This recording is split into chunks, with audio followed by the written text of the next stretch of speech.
할렐루야. 온전제의 교회 라디오 묵상 사랑드림의 이윤종 목사입니다. 새로운 월요일 아침이 시작되었습니다. 사랑드림 가족분들께서는 어떤 마음으로 하루를 시작하셨나요? 로마서 12장 2절은 마음을 새롭게 함으로 변화를 받아 말씀하고 있습니다. 우리 사랑드림을 통해 마음을 새롭게 하시고 그로 인하여 아버지께서 기뻐하시는 작은 변화가 우리 개인과 가정과 일터에 생겨나기를 기도하고 있습니다. 우리 교회 주보 앞면을 보셨습니까? 상단을 보시면 사랑드림 QR코드가 생겼습니다. 이제 유튜브 홈페이지를 알지 못하더라도 QR코드를 쓰시면 어디서든지 사랑드림을 들으실 수 있습니다. 이 QR코드를 만든 이유는 우리 성도님들과 더불어 새 가족, 새 영혼들이 쉽게 우리 교회를 방문할 수 있도록 하기 위해서입니다. 전도 대상자를 품고 계십니까? 그분에게도 주보를 건네시며 우리 교회 사랑드림 QR코드가 있다는 것도 알려주시면 좋겠습니다. 그럼 찬양을 한 곡 듣고 오실까요? 주리님이 부릅니다. 1000번을 불러도.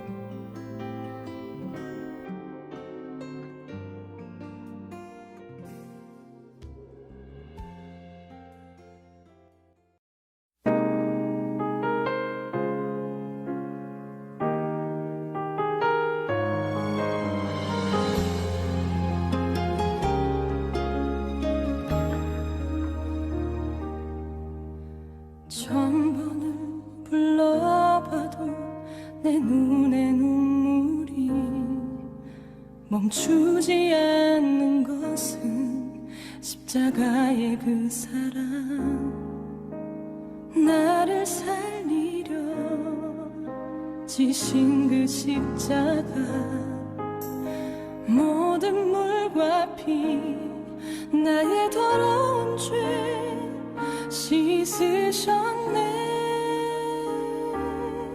나를 향한 그 사랑, 생명을 내어주사 영원한 생명을 내게 주심을 감사해. 천번을 불러도 내 눈에는 눈물이 멈추지 않는 것은 십자가의 그 사랑, 나를 살리려 하늘 보좌 버리신, 나를 사랑하신 분, 그분이 예수요.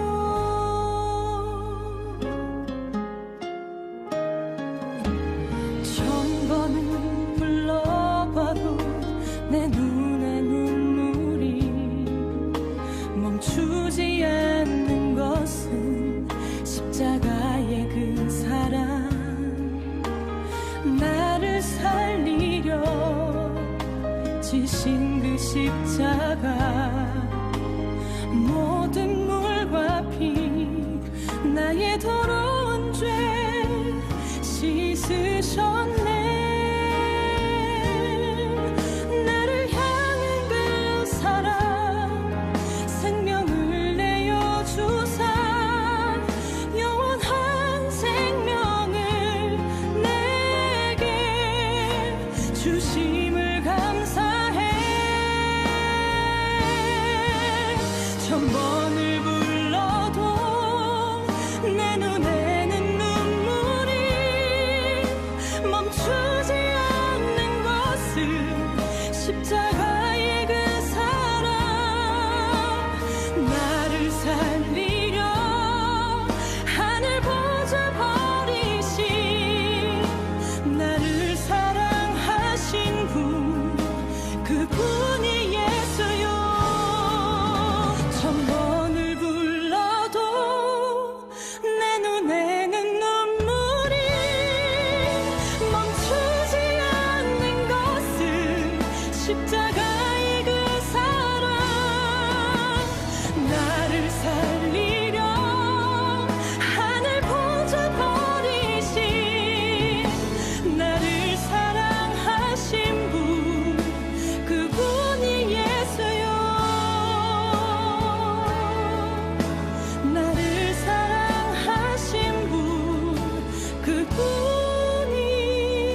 계속해서 홍석진 담임 목사님의 사랑드림 묵상이 이어집니다. 얼마 전 온라인상으로 열린 이주민과 함께하는 공동체라는 세미나에 참여했습니다. 해밀학교라는 곳에서 사역하시는 분이 주제 발표를 하셨는데 강의를 통해 감동과 도전을 동시에 받았습니다. 여러 나라에서 온 아이들은 학교에서 함께 어울려 공부하고 봉사활동도 하면서 지내고 부모들 또한 아름다운 공동체를 이루어 살아가고 있다고 했습니다. 자신들뿐만 아니라 아이들이 없고 일손도 부족하기만 한 농촌 지역의 주민들과도 서로 도움을 주며 상생하는 귀한 모델을 만들어가고 있었습니다. 누가 이런 멋진 일을 생각해내었을까요?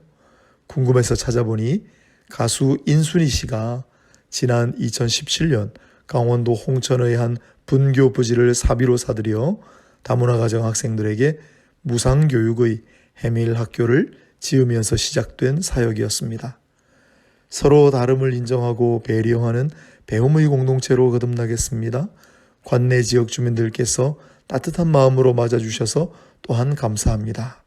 그녀의 말인데 어려운 시절 혼혈아로 태어나 누구보다도 특별한 고난을 많이 겪었던 인순이 씨였기에 이런 놀라운 일을 결단하게 되지 않았나 생각해 봅니다. 살아가다 보면 누구나 고난을 겪습니다. 하지만 남다른 고난을 맞이할 때 대부분의 사람들은 이렇게 말합니다. 왜 나만 겪는 고난이냐고. 영어로는 Why me? 라 할 수 있겠습니다. 하지만 그리스도인들은 이렇게 말해야 한다고 가르침을 받았습니다. 고난이 넘치면 은혜도 넘친다. 남들이 겪지 않는 특별한 고난이 있으면 남들이 갖지 못한 특별한 은혜가 있다 라고 말입니다. 고린도후서 1장이 특히 강조하는 내용이지요. 인순이 씨와 해밀학교의 관계도 그러하지만 이전에도 그런 모습을 본 적이 있습니다. 일본 후쿠오카에 있는 일본인 교회를 방문했을 때 일입니다. 담임이셨던 다케다 히로시 목사님은 주기적으로 금식도 하시고 매일 새벽 기도를 빠뜨리지 않는 일본에서 보기 드문 분인데 아들 목사님에게 기대를 많이 하고 계셨습니다. 한때 고향을 떠나 다른 일을 하기도 했다는 아들은 아무리 보아도 제 눈에는 아버지만 못해 보였는데 알고 보니 어릴 때 큰 병을 앓아 죽었다가 다시 살아난 적이 있다고 합니다. 그런 경우 병을 고치고 몸이 불편한 사람들을 낫게 하는 은사를 발휘하는 사례가 한국에도 많았습니다. 우리 부부에게도 가슴 아픈 사연이 있습니다. 미처 세상 빛을 보지도 못한 몇 명의 아이들을 하나님 품으로 떠나보내야 했던 슬픈 추억입니다. 그러고 나서 기적으로 두 아이를 하나님 선물로 받았습니다. 그래서인지 결혼하고서도 아기를 갖지 못해 근심하는 부부나 특히 임신했다가 안타깝게 아이를 잃은 부부를 만날 때면 내일처럼 그렇게 마음이 아팠습니다. 목회를 처음 시작하면서 맡았던 부서에 결혼한 지 11년째 아이를 갖지 못한 부부교사가 계셨습니다. 얼마나 간절하게 기도했는지 모릅니다. 그리고 마침내 잉태의 기적이 일어났고 건강하게 여아를 출산하셨습니다. 할렐루야. 그 이후로도 몇 번씩이나 심지어 최근에도 그런 일을 체험합니다. 이것은 흔히 말하듯 은사의 문제만은 아니라고 생각합니다. 특별한 고난이 있었기에 특별한 은혜가 함께하는 것이겠지요. 요즘 들어 부쩍 결혼한 후에 아이를 갖지 못한 부부가 늘어가고 있다고 합니다. 그 때문에 슬퍼하며 또한 간절하게 살아가는 이들을 위해 하나님께서는 우리 부부에게 그런 고난을 허락하셨다고 생각합니다. 주변에 그런 분들이 계신다면 살짝 말씀해 주세요. 정말 생명의 기적을 위해 기도해 드리겠습니다. 여러분은 어떤 종류의 남다른 고난을 겪으셨나요? 아니면 지금 고난의 과정을 지나고 계시지는 않습니까? 고난이 있으면 반드시 은혜가 있다. 믿음으로 인내하며 나가시길 바랍니다. 매우 특별한 고난을 겪고 있다면 매우 특별한 은혜가 넘칠 줄 알고 미리 감사하셔도 좋겠습니다. 그리고 고난을 통해 받은 은혜로 동일한 고난 중에 있는 사람들을 도울 수 있는 분들이 되시기를 바랍니다. 그리스도의 고난이 우리에게 넘친 것 같이 우리가 받는 위로도 그리스도로 말미암아 넘치는도다. 우리가 환난당하는 것도 너희가 위로와 구원을 받게 하려는 것이요 우리가 위로를 받는 것도 너희가 위로를 받게 하려는 것이니 이 위로가 너희 속에 역사하여 우리가 받는 것 같은 고난을 너희도 견디게 하나니라. 고린도후서 1장 5절로 6절의 말씀. 아멘.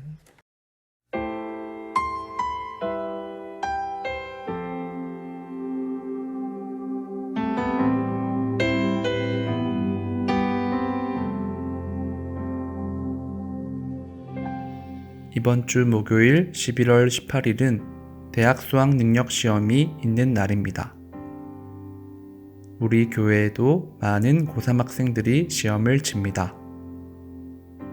떨리고 긴장되겠지만 아버지께서 한 명 한 명의 친구들을 붙잡아 주시고 담대함을 주심으로 지금까지 준비한 만큼 최고로 실력을 발휘할 수 있도록 함께 기도에 동참해 주시길 바랍니다.